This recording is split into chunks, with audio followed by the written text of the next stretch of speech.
What's up, everyone? Eric here. Welcome back to the Outlier podcast. I have Tom Sosnoff back in the house again. I think we talked last year, but welcome back. It's great to see you again. Hey, thanks. I don't even remember when the last time it was, so I'm good. Well, I can only imagine how much media you do. It's just kind of got to like be a blur in front of your face after a while. Yeah, it's funny. You look back at your life and you think that was never part of the game plan. Never. I bet. Actually, speaking of the game plan, I was listening to a recent interview of yours where you were talking about that finance wasn't even necessarily the initial target for you. It kind of was an opportunity that emerged that you then took advantage of. What was the target? Like, what did you think you were going to do? Oh, I was for sure going to be in my mind, I was for sure going to be in of um uh some form of government. Like I was studying political science, but I was interning for, in the House of Commons in the UK. I was interning in upstate New York at the, in New York, they had their own, state government, and working for a lobbyist and for state senators. And I was for sure like some form of either international relations or some form of politics. I loved, studying, parliamentary studies and different kinds of government studies. And I figured, I could do this lobbyist thing. I could do this, and if all failed, I could go back to law school. But that wasn't what I wanted to do.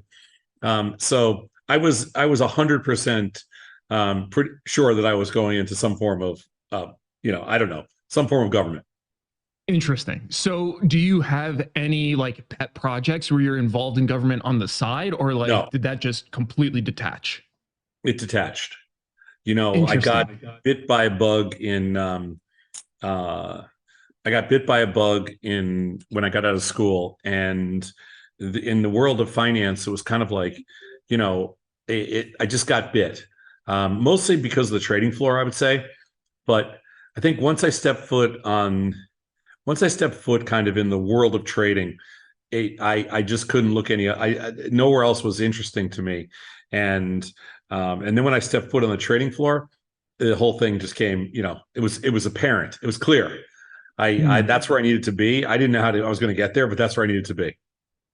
Interesting. So when you realized that you're going down finance, did you have kind of some sort of big roadmap? And just so you understand, the preamble that I'm kind of starting to get into is you talk a lot about decision cycles. So I'm kind of like peeking into the way you think about decisions, balancing two different things, having some sort of plan and a roadmap, but also taking advantage of opportunities. Going back to the original part of this. When you're a little younger, I was a little younger. I've always been kind of impulsive, but I don't think I had this. I don't think I had a grand. I don't think I had this blueprint or this roadmap all laid out in my early 20s. But I think that, like I said, as soon as I got to the trading floor, I knew that there was something special about that environment, between open outcry and just pure speculation, 6, 7, 8 hours a day, nonstop action. I mean, you can't do anything else. It was like a giant locker room. I love the giant locker room, situation. And it was kind of an extension of like, childhood sports and all that kind of stuff. And I couldn't imagine at that point doing anything else. I had to survive. Like I was freaking, I'm going to fucking survive this thing if it kills me, but I'm going to survive this business. And, and I did, luckily. It was like when you were first starting out on the floor. A lot of times people think that it's automatic money. If you get to see, then you just go in there and you make buckets of money and it's all gravy. But, the people I've spent a while, reading, because I've never had that direct experience, but I'd love to hear from you what it was like when you first started. It was incredibly intimidating at first because everybody, like, nobody wants you there. Like, you can imagine, imagine there's a big pot of money, and if there's 1,000 people, right, then they split it 1,000 ways. But if there's 1,001 people, persons, they have to split it 1,001 ways. So every time you add people to the equation, everybody hates you. So I always love to tell the story of my first day ever on the floor, and I didn't really know what to expect. I was just really excited about being in Chicago and being on the trading floor, and all these little pits all over the place, and people were screaming and yelling, and I had to pick a spot to trade.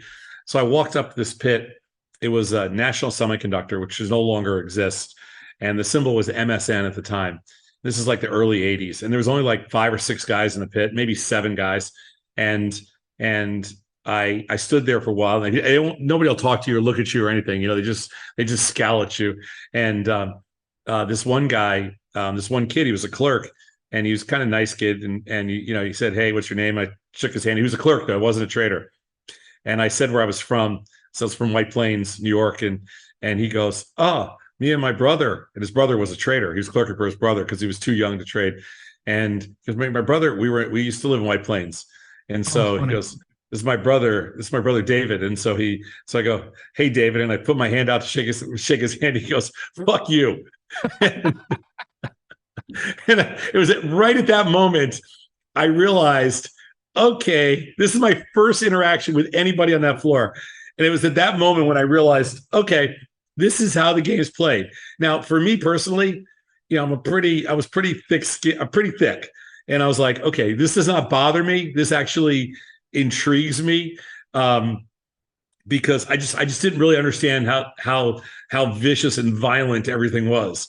And then at that point, I realized, okay, this is how we're going to play the game. And I really have to, I have a lot to learn.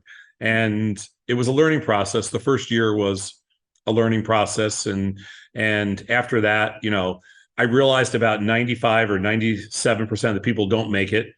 But I never wanted that to be an option with me. So I don't know, some reason I made it. I think my personality, I had the right personality and the right mentality for the trading floor. All it is, a couple in Chicago, there was about 3 or 4 different trading floors, and there was about, 7,000 or 8,000 alpha males, and they're all the same exact people, just different heights, different colors, different backgrounds, but they were essentially all separated at birth, everybody. And so, I fit right into that crowd, and that's where, I have the same friends. As crazy as it's going to sound, Tony, who I do the show with every day today, mm-hmm. and JJ, who I work with and do the show, and Scott and everybody, we've all been friends from when we traded in the S&P 100 pit together from the early 80s. We've been friends for 40 years, and we all met randomly just, down there. We built multiple businesses together and done everything, but it's funny how we've all just stayed friends because we're so alike on every level. We're the same people, basically. It's funny, traders are all the same people. Traders all marry the same kind of women. The women are all nuts. The traders are all nuts. Their whole lives are just insane. And, and if you survive, okay, it's fine. Yeah, there's a lot in it's funny you say that, because anytime my wife meets any of my military friends, she always says the same exact thing, that we're all this. It literally is the same thing. Like, we're all the same people. You're just the average. All of us are some average of the people that we hang out with. So if you hang out with 10 or 12 people, you are just going to be part of that group. There are no outliers. Right. Like you're some version, either higher or lower off the mean of of your small group of friends. And in the trading world, it was always like that. I just was lucky. It fit my personality. I didn't, when I was growing up, I didn't know that world existed. When I got to Chicago in my early 20s, I realized that there was a world I never knew of, and I happened to be good at it. And so, that was the next. I'm still in the business. It's been 42, 43 years. Yeah. Random question, but obviously you can look up different numbers online and whatnot, but like for like a first 2 or 3 years trading, is there like huge upside profit potential for traders that they're like, oh man, I'm so close to this? Or is it more like investment banking or something where you kind of know you have a bit of a roadmap, but once you get to a certain point, you can start making a bunch of money? Like, How do traders view their pricing early on and then the trajectory? Well, the world I grew up in on the trading floors doesn't exist anymore. Right. So there is no such thing as that world. I mean, that was a unique time in history that will never exist ever again. Where there's True. the open outcry era of pit trading in Chicago was something that will never be replicated. It's never going to happen. That was the last frontier of true individualistic capitalism. I mean, that was the last frontier of, brutally violent capitalism at its fiercest, most introductory level, and anybody could participate. I mean, when I first started out, I come from a very middle class background, and I didn't know, I mean, I came to Chicago with $1,500 in my pocket. Like, it wasn't like I came with a lot of money. And so I had no idea, really what to expect or what to think about, the business. And, so I figured, well, if I can make 100 grand, that would be great. And then after 1 year, I'm like, I need to make, in the trading business, is a little different. And you can't explain to somebody else, but we used to say, like, if we make $1 million and we lose $1 million, we're actually down $1 million because your lifestyle changes. So, after a couple of years, I was starting to make, I mean, insane amount of money because first of all, there was a lot of opportunity. And if you were good, there was a lot of opportunity. And second, I had no idea that you could make, this kind of money, hundreds of thousands or millions of dollars a year, by the time you're 25 years old. It's insane back then in the early 80s. So we didn't, it was a different world. I didn't even tell my parents what I did for a living. They thought I was a drug dealer, probably. I have no idea. Well, I mean, it's not a far cry, right? Like, you guys should just I have no idea. Like, I go, Mom, think of me as a stockbroker, maybe something like that. Just except I work for myself, and so you just take, at that point, you take a ridiculous, I mean, we would take so much risk. Like, I probably took 100 times the risk back then with no money that I take today, 100 times. And is that some of it because you hadn't seen enough to like really appreciate the risk there, or was it because you were just I had, you're young, you're brash, you're kind of stupid, you're definitely immature. You've never lost, so you don't know what losing's like.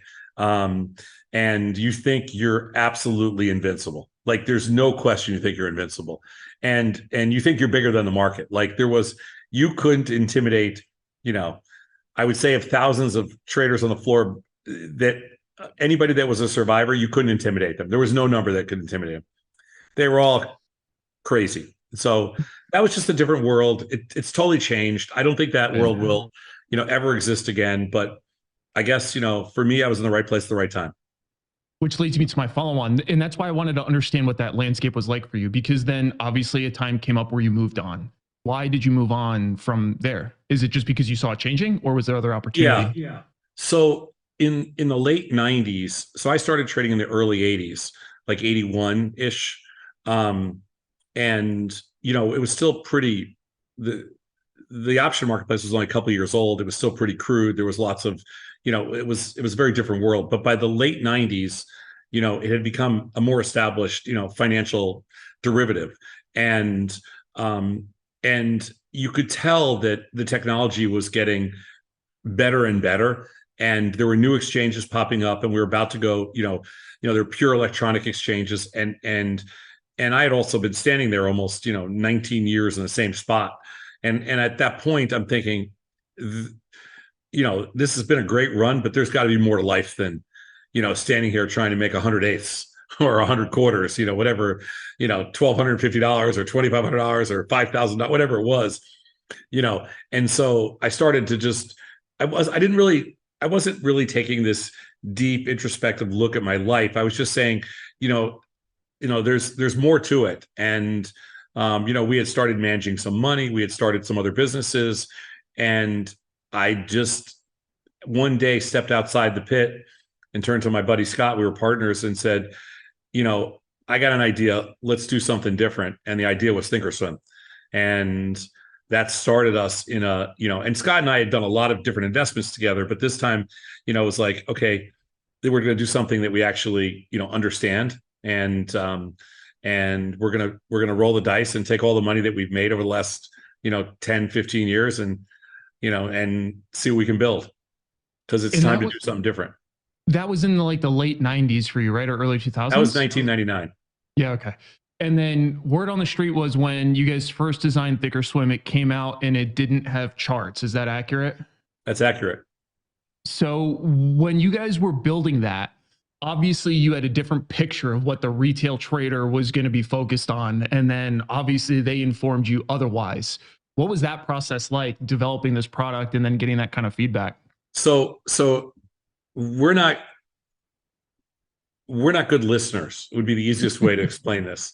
We were never good listeners. We were very aggressive decision makers, but we were never good listeners.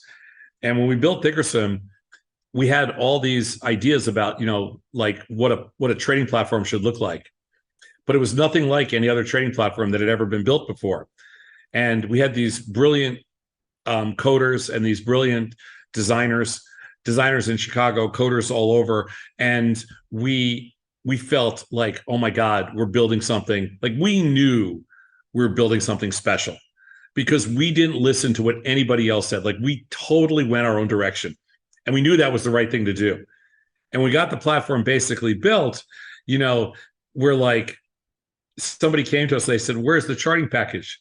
And we go, who uses charts? Like, we had been trading for 20 years and never looked at a chart. Nobody on the trading floor has ever looked at a chart. So to us, this whole concept of charts was like voodoo. We're like, who the hell looks at charts? And somebody said to me, they go, every retail customer that took an education course in trading looks at charts. That's all they do is sell charting courses. And I'm like, you got to be freaking kidding me. They go, yeah, all these experts, they're all chartists. I go, I have never met a technician in my entire life. Or, I mean, of course I met some, but I'm like, nobody uses charts. In the trading floor, we're butt up against each other. There's no room for chart. There's no charting. There's nothing. Charting was to be the dumbest thing ever to me because markets were all driven by order flow and charting had nothing to do with anything. And so none of us building this platform had ever thought about putting charts in. So we're like, oh shit, now what do we do? Like people are going to say they want charts and they're going to bug us about charts. So we went out and we made a deal with Tim Knight at Profit Charts, and we made a deal. We licensed his charts and we put Profit Charts in the platform to start off with, and just to appease the customers, and it worked fine. And then we built our own charting platform, which a lot of people consider to be the best in any in any online brokerage platform. We built our own we had 2 charting platforms in the end, but we never spent, we built it for the customers, and we've been teaching options and teaching classes for 20 years and doing everything imaginable content-wise. We've never done one thing on technical analysis. So it definitely, and if you know Tasty, it has nothing to do with Tasty. It's not even part of what we do. So, right. And we've definitely weaned customers off of the whole concept of charts and everything else. And we've done, more to kill technical analysis than anybody else in the world. So I feel good about that.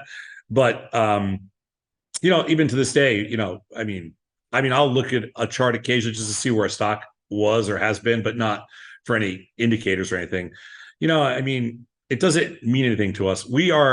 Everything we do is focused on looking forward and using derivative pricing to give us, basically probabilistic outcomes based on current derivatives pricing. We couldn't care less about, what's happened in the past.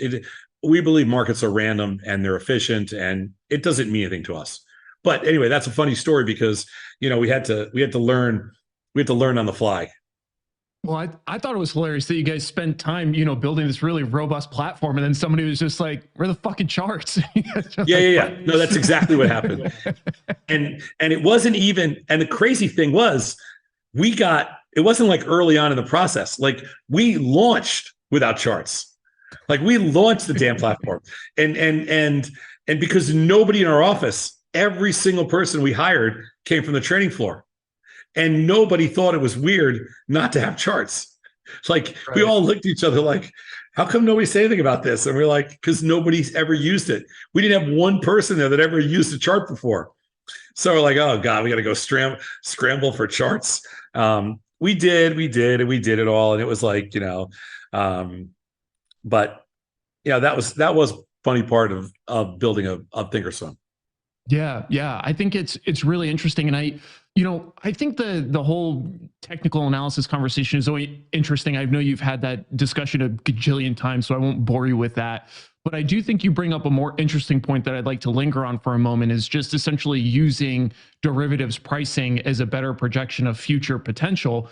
And I've always viewed that as kind of like crowdsourcing future probabilistic outcomes using the entire market consensus. Well, But we also that's essentially what it is. I mean, you're using the totality of all the money that's out there, pricing different things, and you have to assume that it's the whole, essentially law of large numbers, or just if you take enough guesses at how many jelly beans are in the jar, eventually somebody's going to get it. Right. Yeah. Yeah. I think it's kind of the way that I've gone about using technical analysis. I think obviously for retail traders, it's, some of them I think are like very heavily reliant on it, but I do think for a lot of us, it is good for context. And I think you've done a pretty good job actually finding that midline in terms of calling it an engagement tool, right? Yeah, I it's think an engagement tool. It's context. We don't have any issue with it. It's just, we're not going to waste a lot of we're not going to waste a lot of resources on stuff that, we're about figuring out optimal mechanics for helping people to, to create wealth. I'm not, I'm not in the business of, of anything else other than, facilitating opportunity and facilitating wealth creation. And I just think there's better ways to do it. Yeah. Yeah. So one of the things I wanted to ask you specifically on that vein is I know that you've talked a lot about this idea of pot odds and your background when you were a caddy, and you had that, I think it was a caddy master. I forgot what their term is, the dude that runs you guys. And he used to take you guys for all your money. And one of the things he used to do is essentially wait to play the game where you guys are throwing stuff into the bucket until it was full enough, right? So he has this asymmetric risk profile. Yeah. How do you think traders have an opportunity to seek that similar kind of asymmetric risk profile, specifically using credit style strategies that are kind of risk defined right out, well, not risk undefined, capital income defined right out of the gate? I'm curious if there's any parallel between the way you think about that, or is it just a number of occurrences thing? No, there is a parallel. It's not just number of occurrences. We look at it as probabilistically, regardless of whatever environment we're in, volatility wise, probabilistically, everything, strategy wise tends to be the same regardless of the IV environment. But when you have an opportunity to do something in higher IV, you can make more money, and that effectively means, that's our argument for pot odds, from a premium seller's perspective. We also like the concept of, a very subjective part of pot odds is just price extreme. So, our preference is when something is up big to sell it, when something's down, big to buy it, only because there is the perception that, maybe, there's if something's down big, maybe it's got more upside than downside. And if something's up big, maybe it's got more downside than upside. The reality of that is that's a very tough argument to prove, because when something's up big, it still has the same chance of going up higher than it does coming down. We don't necessarily believe in mean reversion on price. And it's the same thing on down moves, but at least it gives you, again, it's another form of an engagement tool. The only thing that truly gives you a real pot odds advantage is doing certain things in incredibly high implied volatility. You take more risk, you make more money, period. Right. Now, yeah, I think I saw a recent segment where you guys were talking about price mean reversion. And I definitely am the counter side to that. I definitely think that there's short-term price mean reversion, but I'm more curious about your perspective. So if you're a contrarian, but you don't believe in short-term price mean reversion, isn't that a contradiction? Yeah, it is. Okay, fair enough. It is, but there's a big difference between a short-term trade and, it is a contradiction. It is a contradiction, but it's the whole idea of being a contrarian. This stems back to our days on the floor when you're essentially the counterparty to everything somebody else wants to do. So the misconception about floor traders is that you're trading based on what you think the market's going to do, and that's not how it works. Floor traders, all they did was take the other side of orders. So you don't come in the morning with an opinion of the market's going up or down. You go into the pit in the morning, and if the first order is to sell calls, you buy them, and if the first order is to buy calls, you sell them, and then you work around those trades over the course of the day, and that's how you basically make or lose, money. So you do not control what you want to do. You basically participate in what the other side of everything. So the whole idea of being a counterparty stuck with me my entire career, and to this day, I effectively look at myself as the counterparty.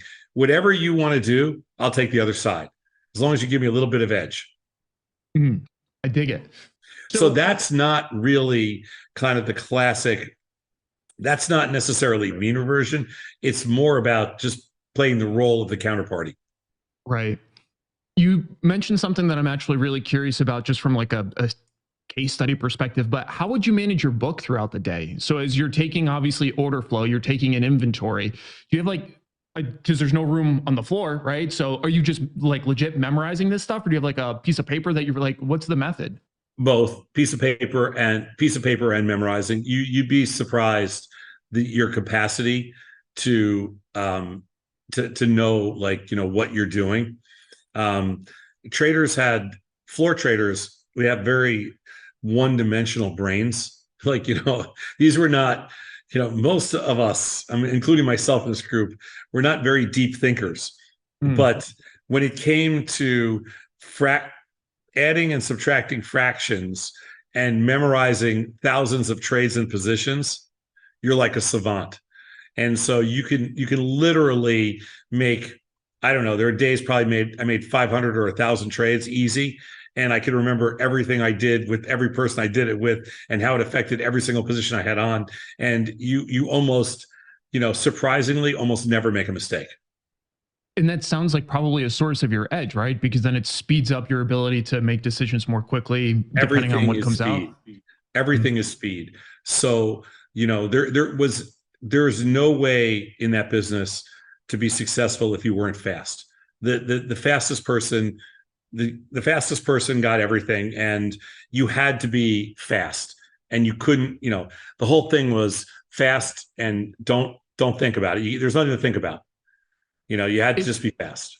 It's one of the great parallels I honestly see between like military members and investing and trading. It's that like we always talk about, making an 80% decision now executed violently is better than a 100% decision later down the line. It's like a lot of these same, parallels. Yeah. Of course. If you wait for the 100% decision, you're basically out of business. Right. There's nobody who creates wealth with 100% decisions. I do a speech on this topic, and the difference between, and it's one of my favorite talks to give, because the difference between success, the difference between two people that are virtually the same person, and the difference between one person being successful and the next person not being, and they basically do everything the same. It essentially comes down to this very marginal difference between person A and person B, incredibly marginal difference. And the marginal difference is just based on longevity. And longevity is just the ability to stay in the game longer than everybody else. Because it's not, when it really boils down to it, we're talking about milliseconds, and we're talking about everybody being smart, everybody having the same personality, the same kind of skill set. And the real difference is just like, it's a bloop single. It's a couple of bloop singles. One batter has 6 bloop singles and bats 302, and the other batter gets robbed, 6 times over the course of the year, and they bat, 256. And it's basically 12 or 15 at bats that make the whole difference. And it's crazy, but trading is very similar, and it's a longevity game, and it's fast decision making, and it's whoever makes the decision that's willing to accept essentially the lowest odds. So like if you think if it's 50-50, you don't make it. If it's 70-30, you make it. And if somebody jumps in front of you and does the 68-32 and they're right, they make it more, And if somebody waits for 80-20 in their favor, which is great, but they might not make enough. They might not get enough trades. They might not be successful enough. It might not be worth it for waiting for that. The person that waits for 100%, forget it. They're out of business. Right. So when you're making this distinction between speed to decision, how do you balance the idea of making a quick decision, but also not making a bad decision, right? Because that's really obviously tough. So the answer to that is there's no such thing, there's no such thing as you cannot think about making a bad decision, because bad decisions are it's a fact. In an efficient world, you are going to make X number of bad decisions. You just have to make way more good decisions than bad decisions. People talk to us all the time when we give talks about, entrepreneurship and success and things like that. And they say, like, what's your real differentiator? Like why you guys, or why you? And the answer is always because we take risk at every opportunity we get, no matter what. Like, even if we don't really want to do it, we do it. Like, every single chance you have to take risk, you should, as long as it's not like stupid stuff, like as long as you're not risking your life type thing. But if it's a reasonable play where you could assess some kind of probabilistic outcome that's in your favor to it, you do it. And then some stuff's not going to work. It's okay. It doesn't work.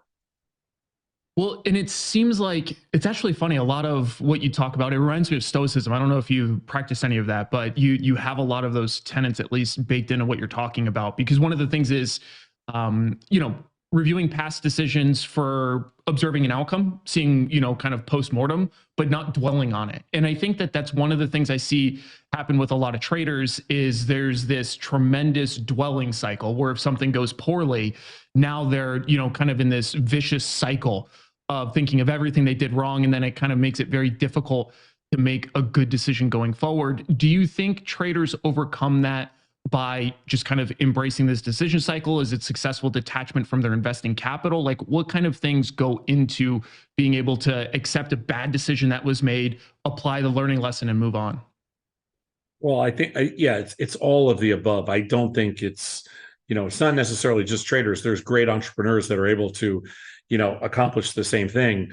Where they don't dwell on, they don't dwell and they can't dwell on the losers, and they have to, they have to build off their good decisions, their winning decisions. I do think that life is, that success in life is a byproduct of the number of decisions that you make, because eventually, if you get comfortable, you can scale your decision making. And so, you end up, which is kind of what happened to us, is that we start off making, tens of thousands of trading decisions, but then you get to a point where you start to say, okay, some of this decisions now are going to go beyond trading, and they're going to go into building a business, and they're going to go into doing other things.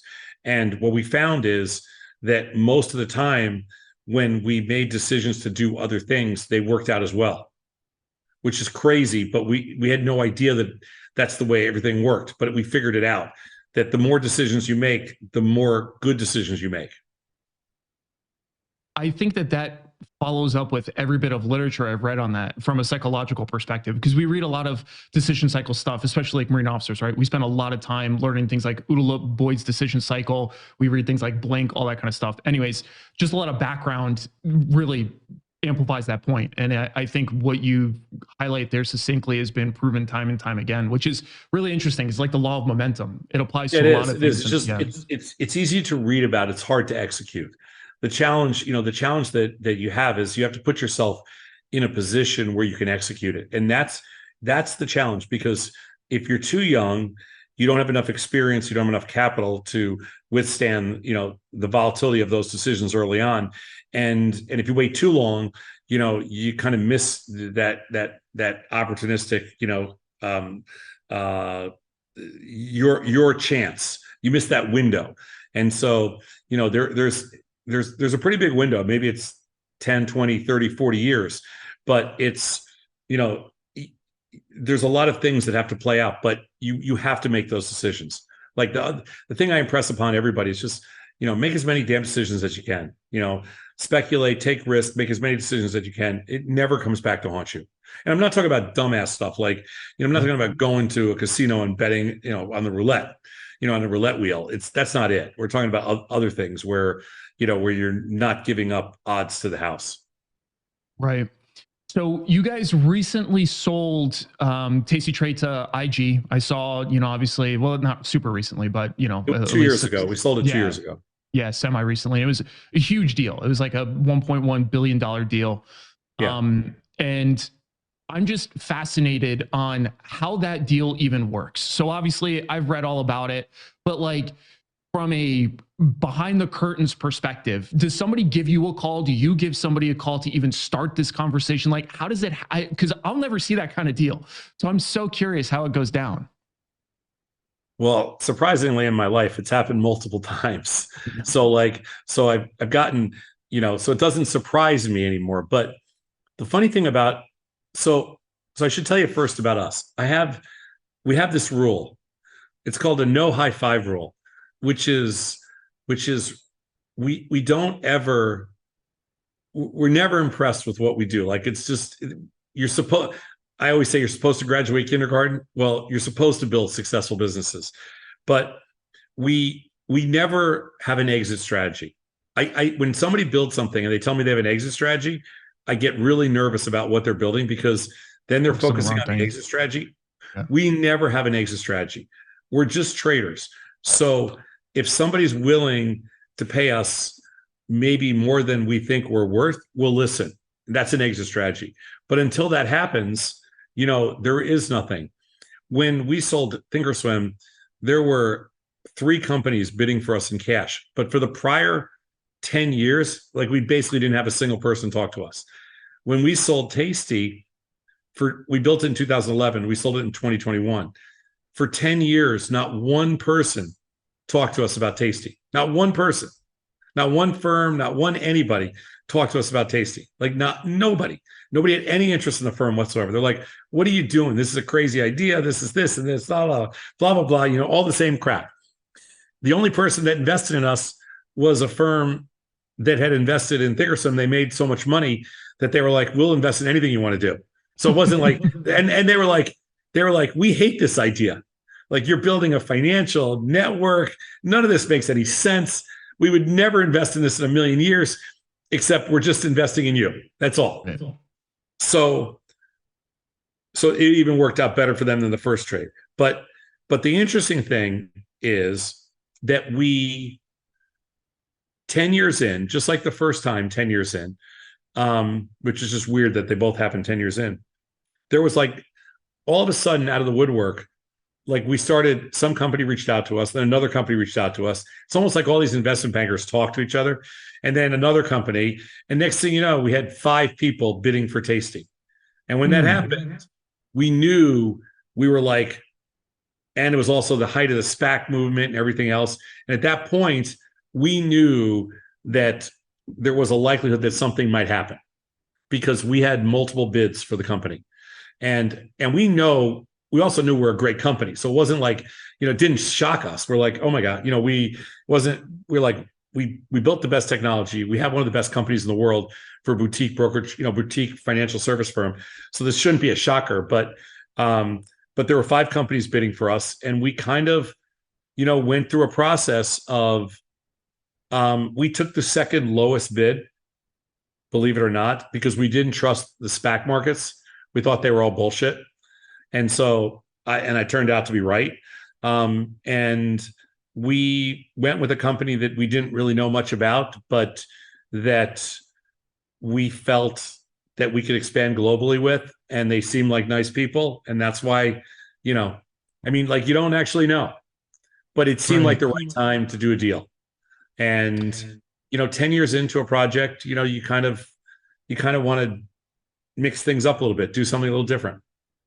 Sure, especially if you think there's a catalyst that can help you guys evolve even faster. So, what Yeah. were like some of the primary questions you were asking yourselves along the process? Like, it obviously the right partner is part of the decision, but it sounds like what's the best catalyst for you guys, or is there something else that you're weighing heavily on?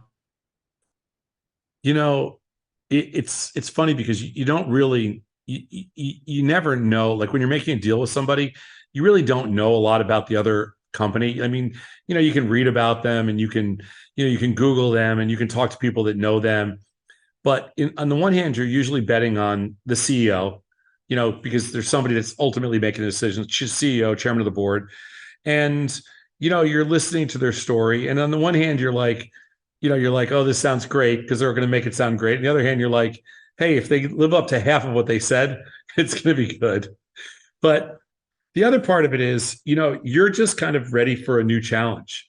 And in the world that we come from, every time we've done a deal, we've ended up kind of taking over the new company in the sense that, our personalities, our egos, our technology has been very dominating. So we figured, the first thing we said to each other is, well, when we do this deal with IG, next thing they're going to become Tastytrade. Like that's how it works in our mind. It hasn't happened, but when we sold ThinkorSwim, I always used to tell the CEO of TD-Ameritrade, one day TD-Ameritrade is not going to be around and you'll be called ThinkorSwim. And it actually happened now. ThinkorSwim's still there and Schwab owns them, but TD-Ameritrade's gone. So, Yeah. and I used to joke with him and tell him that's going to be what happens. And he thought I was out of my mind. It's probably, I'm probably not that, I mean, maybe it's cocky, maybe it's whatever, but listen, I love what I do, and I make sure that they bought an amazing company. I mean, they paid over $1 billion for it, but they bought an amazing company, and they bought some amazing people, and you know, I we delivered. That's for sure. So if you could go back to when you were first stepping on the trading floor, time machine, and then you could just get to tell yourself you're going to sell a company for $1 billion in 20, 30 years, what would your initial response to that have been? My whole goal when I got to the trading floor, I remember to this day, I said, because I didn't, I mean, when I came to the trading floor, I scrounged to borrow $50,000, totally scrounged. So it was like, so I thought $50,000 was like $1 million. But when I got to the trading floor, my goal was to put $1 million in the bank, to own my house, and to own my seat. I thought if I did that, I would be forever done. Like I could do anything I want in the whole world. $1 million in the bank, own my house, own my seat, and nobody could ever touch me. And that was my objective when I first got there, for a while. And then I realized, that as young, stupid, with lots of money, $1 million didn't go very far, even in the 80s. So, but whatever. I never thought, you never know how your life's going to play out. We didn't build ThinkorSwim until I was in my 40s. I didn't build Tasty till we were in our 50s. So you never know. Like I would never do it any other way. Like I have no regrets. I love it, the whole deal. Um, so no, no, I never thought about it once. And when we Interesting. built ThinkorSwim originally, I mean, you know, when we did our first capital raise at $100 million valuation, and at that point, I was like, this is crazy. Like, why is somebody buying what we built? Why is somebody investing at $100 million valuation? Like, I couldn't process it. I bet. And then, so you guys are in the process of, obviously still growing Tasty. You guys are still working on a lot of stuff. So what's the roadmap for you guys going forward? Are you just trying to promulgate this to even a wider degree, have more people, tuning into what you guys are working on and adopting your approach, or just kind of playing it day by day? You know, I really love what I do. So I hope I can do it. I mean, obviously, I'm probably one of the largest shareholders at IG. We're a public company in London. So I'm all in and betting on ourselves for the next, however long it is. So I've clearly made my bed as a bet on what we're going to build and accomplish over the next couple of years. But I really, I could just pack it in and go, live on a mountain or an island or whatever, who cares? but I don't have any interest in it. It's not like it's not me. So I still work like 12 hours a day, and I love it, and I hope to, keep doing it for until they until they drag me off the stage, or roll me into the dumpster, or fire my ass, for being, you know, being crazy or insubordinate or whatever, Old and ornery. Yeah. old and ornery and everything else. And as long as we can keep doing what we do, um, it's fascinating to me. I don't want to, I don't want to do anything else. I love creating content. I love building technology. I love building businesses. It's fun. And I I can't see myself doing anything else. Like, I don't know what else I could do. Mm. It's every time I hear you speak and I have a chance to talk to you, I like genuinely, it's very motivating to me because I grew up poor as shit. And obviously I'm nowhere near, the degree of success you have, but I'm marginally from where I thought I was going to end up. I'm far more successful than I had anticipated.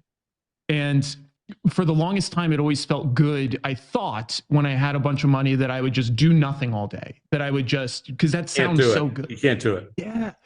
And it's fascinating to me to see somebody with you, obviously like a gajillion times my level of success, and you're still like, what's the next thing? Because money is stupid. Money has no purpose for me.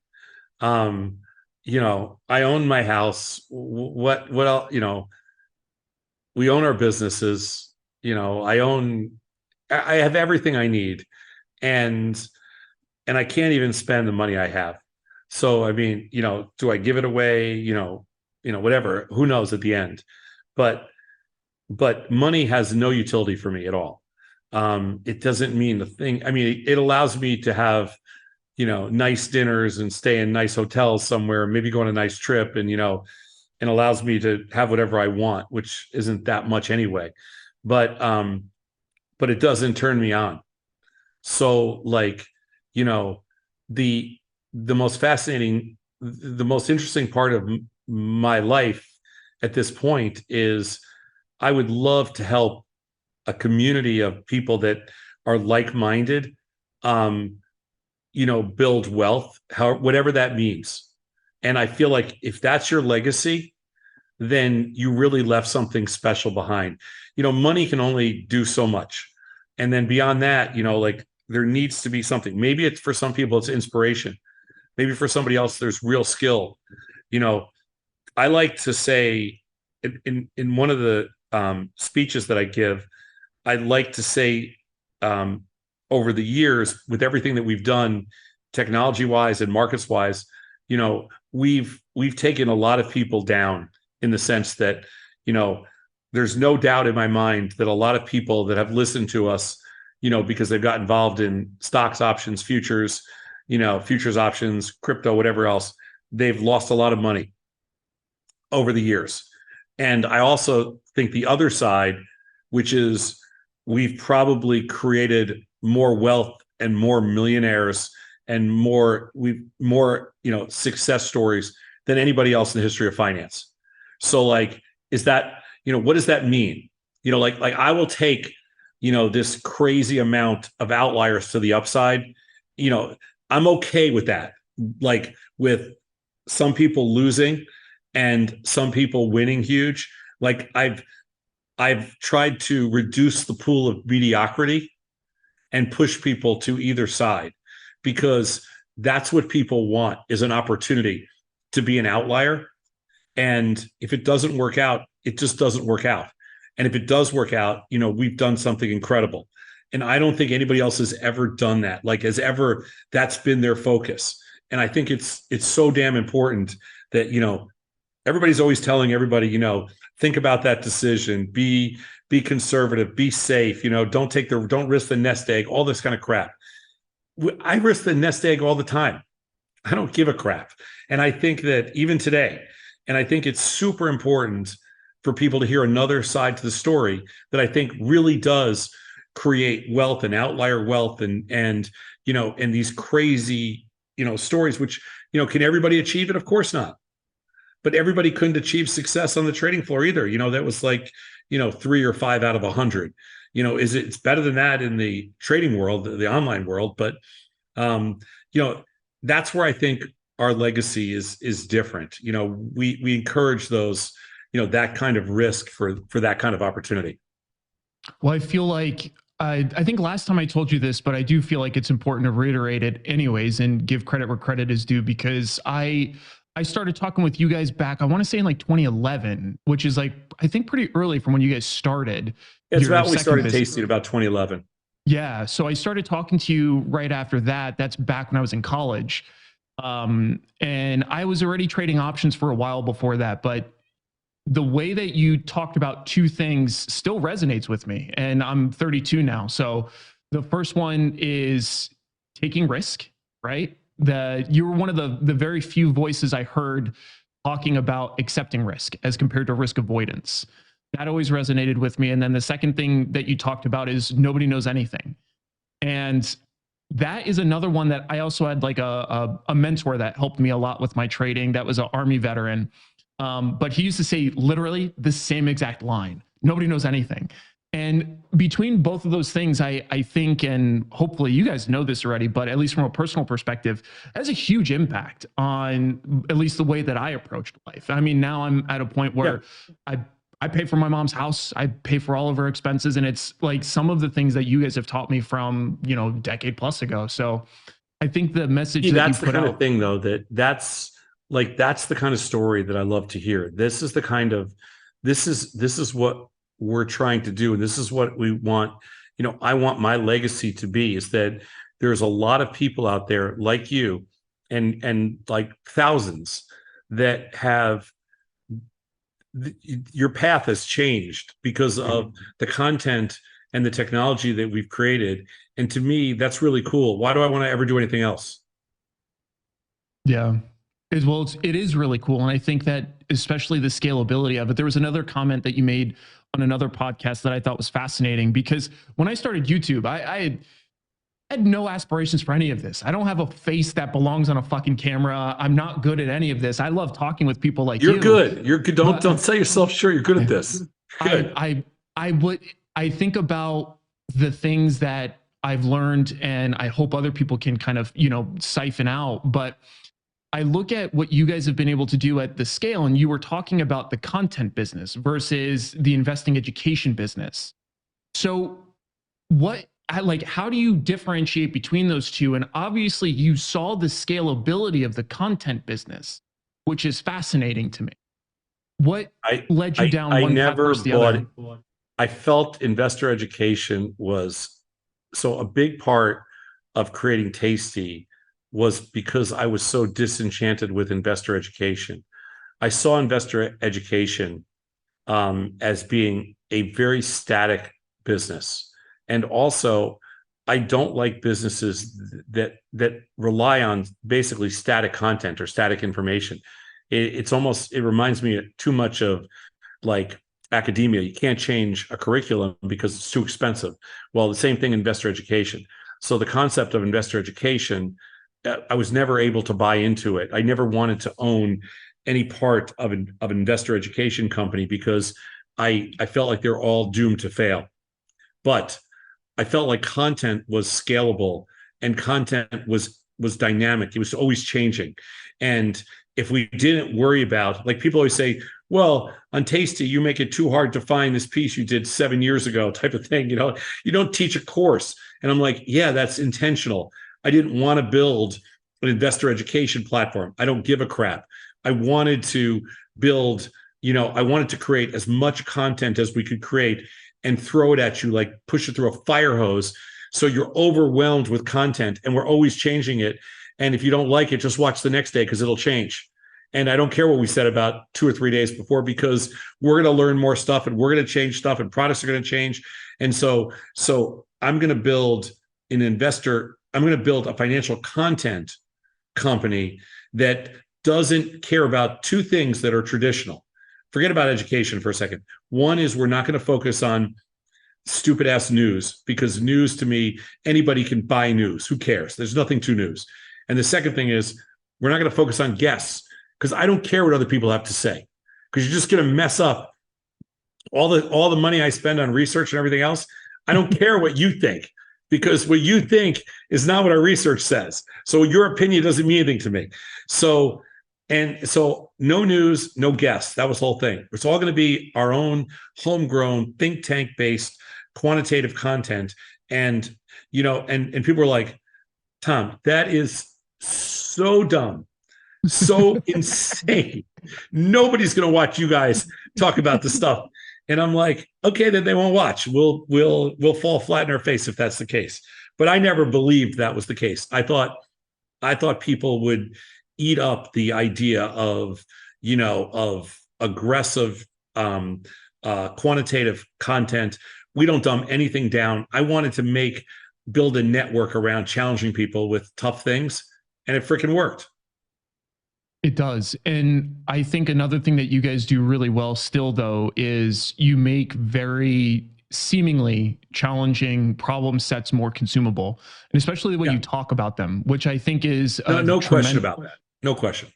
It's a tremendous skill you have. So one of the things I wanted to kind of get your take on is you've found what I consider to be one of the best balance acts between theoretical understanding of things, but then the practical application of it. Yeah. How did you develop that? And then I can see it through all of the pieces you put out that you still integrate it, but how did you develop that? Well, we kind of backed into it. So first of all, one of my skills is making very complex. I just did a talk in front of a group of it was kind of like not a seminar. It was this educational event for PhD students in business from all over the world to fly to this one event so they could have this kind of symposium. And I was the keynote speaker, and my topic was essentially making complex topics simple, because they're like, that's the problem with most PhDs and most talks, is that nobody really it's very rare skill set to make really complex financial topics simple. There's no way to make a Black-Scholes discussion crazy simple. So we're good at it. And we realized that, over time, when we started to build Tasty, we recognized, I kind of knew it going in, but we've really worked on that skill. But I think that, it wasn't just about making complex topics simple and integrating that in. We also decided very early on that finance, people could take finance in small doses, but other than that, it's kind of boring. And, it's very hard to get people to really that interested in finance that they can watch it all day long, all the time, and all that kind of stuff. So we decided that we're going to integrate personalities. We're going to make this about us, and we're going to make this about our personalities. We're going to make this around, everything from what did you have for lunch to did you, what'd you do last night, to are you talking to your wife type thing. Like we were going to be, the rule we had at Tasty was, if you come to work for the network, nothing is off limits.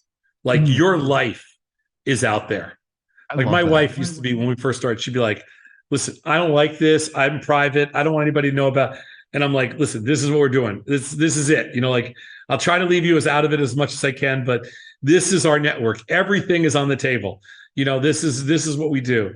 And by doing that, I felt it would change a little bit about the world of finance, and we would make finance a combination of complex topics, but also people would want to, they get to like you. They want to know who you are. They want to be with you. They want to listen to you. I listened to like Stern for like 30 years. And I used to be like, my favorite thing about Stern is not even listening to Stern. It was always like listening to all the crazies that worked for him. It's the same as everybody. I'm no different than anybody else.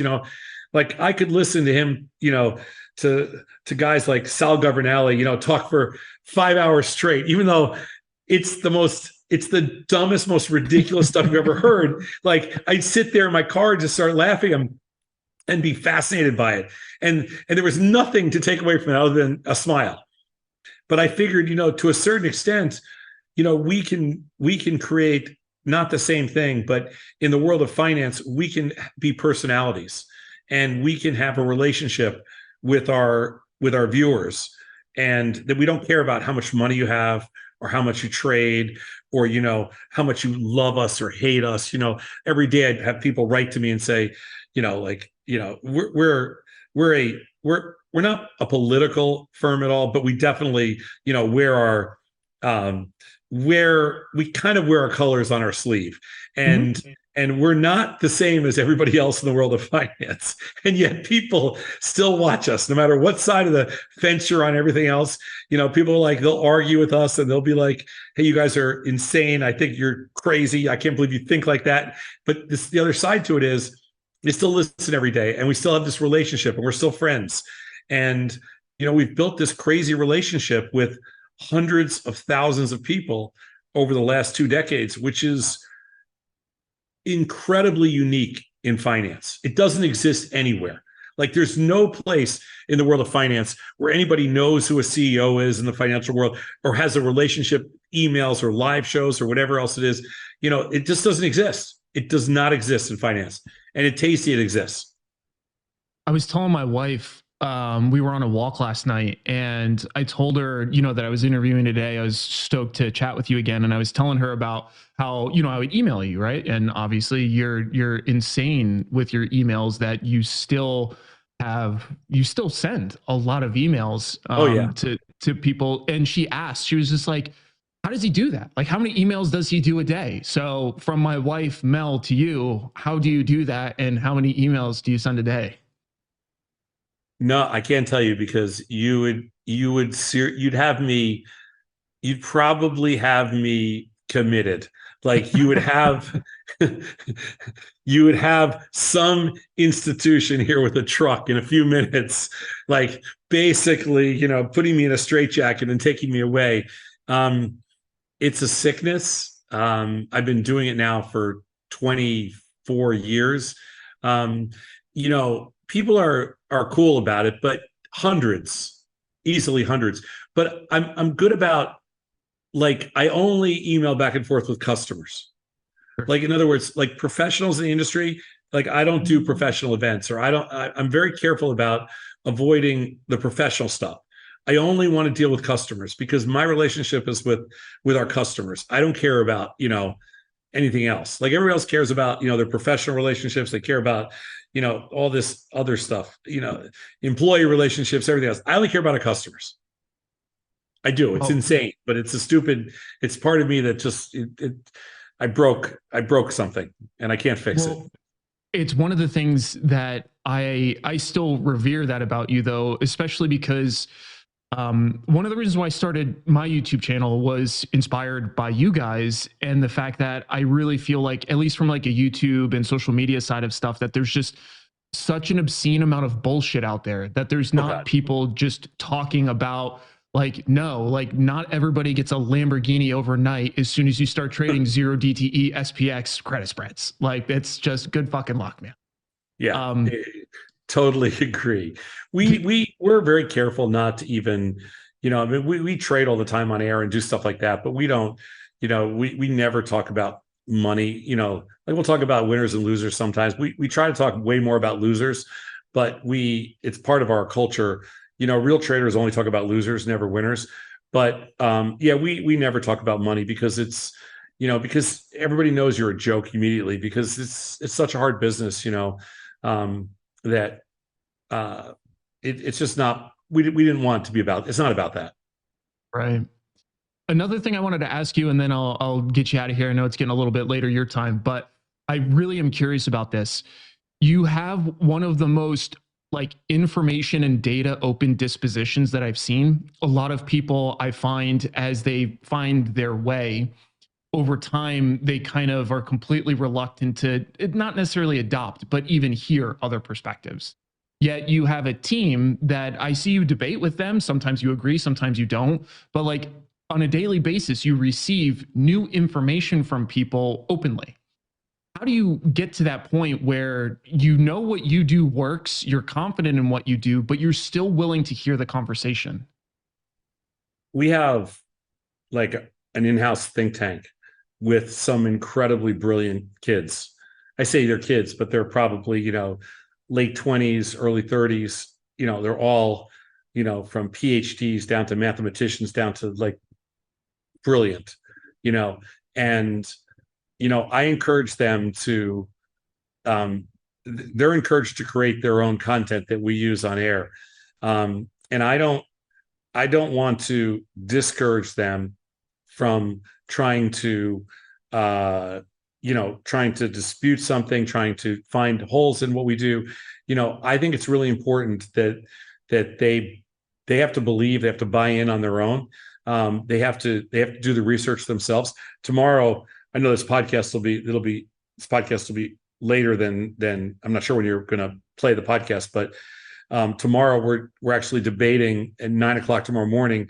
We're doing a debate with two different PhDs and some others on mean reversion and price, and I can't wait to do it tomorrow because I'm saying there is no such thing, and one of the other PhDs is saying there is, one of the other PhDs is saying there isn't, one of the other crazy smart mathematicians we have saying there is, and so we're getting into a debate on mean reversion on price. Only on Tasty would you ever get a debate about mean reversion on price from a bunch of PhD geeks.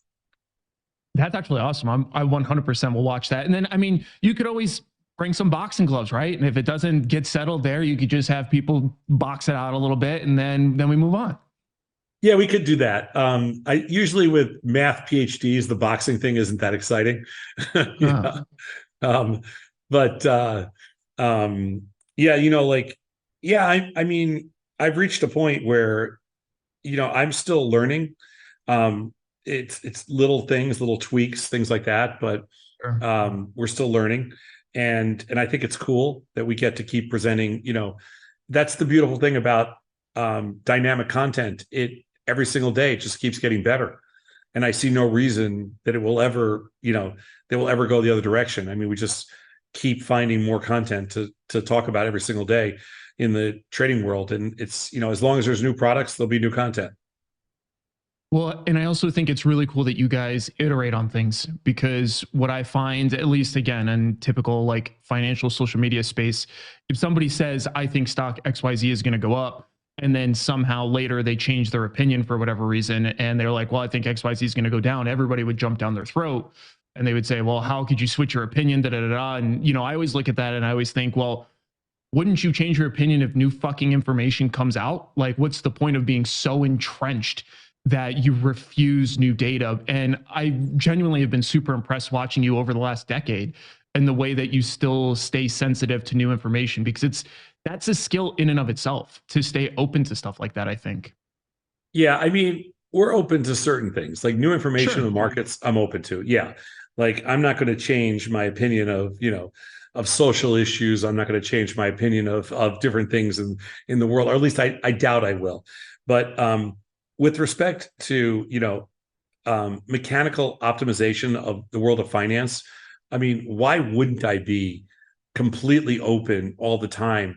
We've learned some things in the last 12 years that are just they'll blow you away. Like, numbers wise, they would blow me away. I wish I'd known these, 40 years ago, but I didn't have any idea. So I feel like, yeah, that game's, the learning game never stops. And I also think it makes us more interesting, more real, more approachable. The fact that we're not, like, we're open to debate. We're open to being told that, hey, you should look at it this way, or you should do this way. One of the things I've learned from doing Tasty is that everybody is smart.